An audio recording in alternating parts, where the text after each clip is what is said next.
Também haverá efeitos da decretação da falência em relação aos bens do falido, porque, afinal de contas, a gente já sabe que falência é uma liquidação patrimonial forçada de um devedor insolvente. Então, o patrimônio desse devedor irá responder pelas obrigações inadimplidas.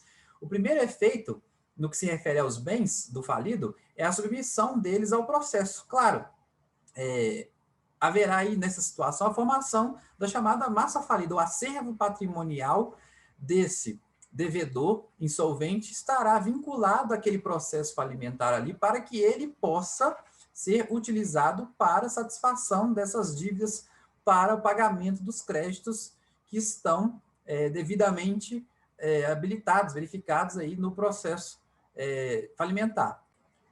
Agora, evidentemente, nem todo e qualquer bem que o devedor falido tenha irá fazer parte aí desse processo, né? Caso o bem faça parte do processo, esteja englobado na massa falida, como a gente vai ver em seguida ali, a administração desses bens, desse acervo patrimonial, no processo falimentar, compete ao administrador judicial. Então, o devedor ele é privado de administrar e dispor desses bens. Então, com a formação da massa falida, se tratando de bens que a componham, a administração fica a cargo do administrador judicial. Agora, se for o caso, né, de se tratar de um bem que não compõe a massa falida, de um bem que não vai estar sujeito ao processo falimentar, nesse caso aí a administração continuará sendo mesmo do próprio devedor. Agora, afinal de contas, então, quais bens estarão, né, sujeitos ao processo e quais não estarão? Na verdade, todos os bens, em princípio, estarão sujeitos, exceto, né, a gente estuda, então, as exceções a essa regra geral, os absolutamente impenhoráveis e os chamados patrimônios de afetação. Os bens absolutamente impenhoráveis, vocês também vão estudar isso em processo civil. Isso está no artigo 833 do CPC, do Código de Processo Civil, que elenca vários bens, né, que não são passíveis de penhora em eventual execução. Além dos bens elencados no Código de Processo Civil, já se sabe, eu acredito que ainda que não tenham estudado, vocês tenham ciência disso, né? Que o bem de família, o chamado bem de família, também é impenhorável. E ele é disciplinado pela Lei 8.009 de 1990. O artigo 833 do Código de Processo Civil elenca como impenhoráveis o seguro de vida, os salários, as pensões, os bens necessários a obras que estejam em andamento, os depósitos em conta poupança, desde que não ultrapassem 40 salários mínimos. Então, se você tem um valor na poupança até inferior a 40 salários mínimos, né, ou, na verdade, inferior ou igual a 40 salários mínimos, neste caso, esse valor é impenhorável. E o bem de família, regulado pela Lei 8.009 de 1990, vocês vão estudar algumas discussões a respeito, mas agora o que interessa, que a gente pode colocar, é que é o único imóvel residencial de uma pessoa, de uma família. E qual a finalidade, né, de serem absolutamente impenhoráveis aí esses bens, né? Garantir a sobrevivência, né, o chamado mínimo existencial, boas condições de uma vida digna, o trabalho, a preservação da família. Então, são bens assim essenciais, digamos, né, para determinadas pessoas, determinados grupos, e que por isso são absolutamente impenhoráveis. Eu não elenquei aqui todas as hipóteses previstas no artigo 833 do Código de Processo Civil, depois vocês consultem, mas todas elas que estão lá, e o bem de família da Lei 8.009, portanto, são absolutamente impenhoráveis. Então, eles não estarão sujeitos ao processo falimentar. Eles não, como a gente sabe, o processo falimentar também é uma execução coletiva, né, há um concurso de credores, não será objeto dessa execução coletiva nem o bem de família e nem os bens, nem o bem de família nem os bens que estão elencados no artigo 833 do Código de Processo Civil. Também acontece isso com os patrimônios de afetação. Os patrimônios de afetação não vão ser abarcados no processo de falimentar. Mas o que são patrimônios de afetação? são patrimônios especialmente constituídos para uma determinada finalidade. Eles estão reservados, é uma parte do patrimônio, não é o patrimônio principal, né, de uma pessoa, seja ela física ou jurídica, que está reservada, destinada para uma determinada finalidade. Por exemplo, no âmbito da incorporação imobiliária. Imagine que o incorporador, para que seja possível ali o empreendimento imobiliário, a realização desse empreendimento imobiliário, ele separa, destina aí um patrimônio específico para esse empreendimento. Com isso, então, a gente está falando de um patrimônio de afetação para um fim, destinado a um fim determinado.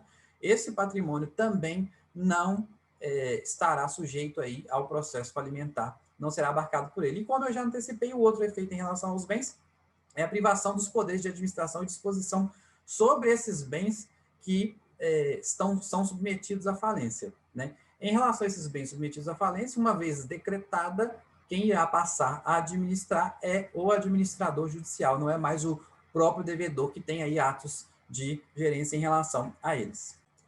Tampouco poderá o devedor falido dispor desses bens, abrir mão deles, aliená-los, enfim.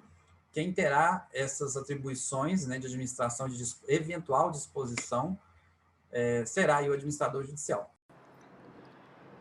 Aqui, galera, vale a pena a gente lembrar que tudo que o devedor fizer com seus bens depois da decretação da falência, se ele não tem mais o direito de administrar, é inválido, como Alexandre já falou. Invalidade porque falta requisito para a prática desse negócio jurídico. Não só o negócio é ilícito, porque ele não pode, como também há uma limitação nessa capacidade de gestão patrimonial pela própria lei. A propósito da discussão sobre a arrecadação dos bens e a realização, eu queria chamar a atenção para algumas novidades da Lei 14.112, incluídas na Lei 11.101. Eu me refiro aqui ao artigo 114-A.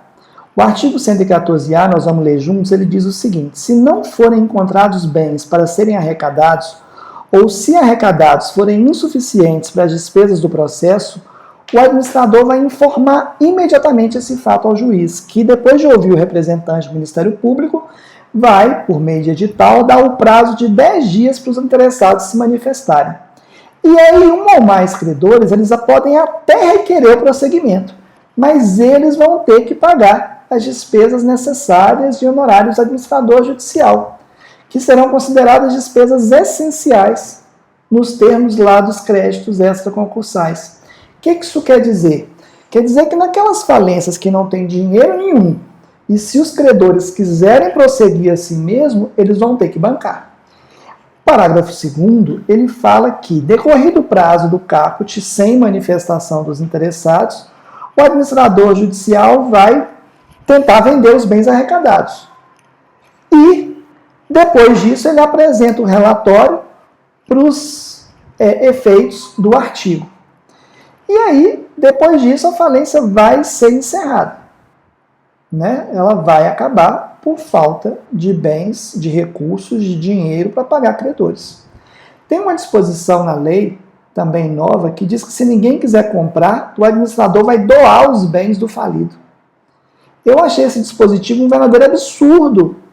Ofende a dignidade do devedor empresário. O fato de eu ser devedor me obriga a pagar, mas não permite que alguém que não queira comprar um bem muito importante para mim, mas que ninguém quis comprar, seja doado. Mas isso também consta aí na lei a partir das mudanças da Lei 14.000. Lá no artigo 144-A consta exatamente isso. Frustrada a tentativa de venda dos bens da massa falida e não havendo proposta concreta de credores para assumi-los, os bens poderão ser considerados sem valor, até aqui tudo bem, e destinados à doação. Vejam bem, doação. E só se não tiver interessado que eu devolva esses bens para o falido. Isso é um processo sendo usado para castigar o falido por ter falido. E falência não é um ato ilícito, é uma forma regular de encerramento das atividades deficitárias. Dá uma monografia, né?